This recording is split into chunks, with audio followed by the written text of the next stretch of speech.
सुनिए आप लोग, एक प्यारा सा गीत है, कजरी है। कैसा लगता है कमेंट करके, लेकिन धुन थोड़ा सा अलग है इसका।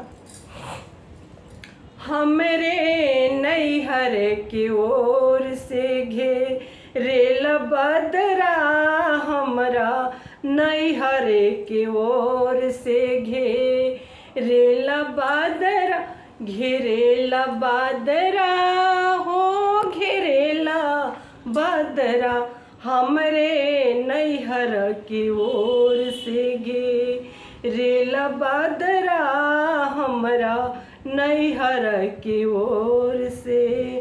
जाई बरसिया बादर ओही फुलवा बगिया, जाई बरसिया बादल ओही फुलवा जहाँ मालिया मालिनिया गु हेली गजला, जहाँ माली मालिनिया गु हेली गजरा, जहाँ माली मलिनिया, हमरा नैहर की ओर से उठेला बदरा, हमरे नैहर की ओर से घेरेला बदरा।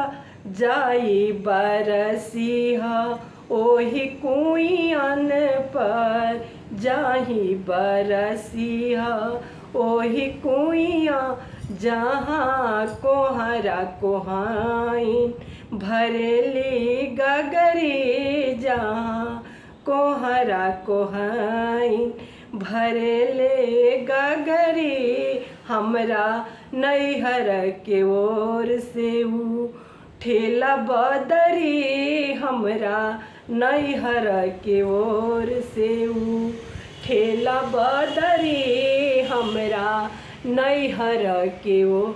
जाई बरसिया ओई आंगनवा, जहाँ देवरी ननदिया करले रगड़ा, जहाँ देवरू ननदिया करले रगड़ा, हमरा नैहर के ओर से उठेला बदरा, हमरा नैहर के ओर से उठेला बदरा, हमरे नैहर के ओर से उठेला बदरा।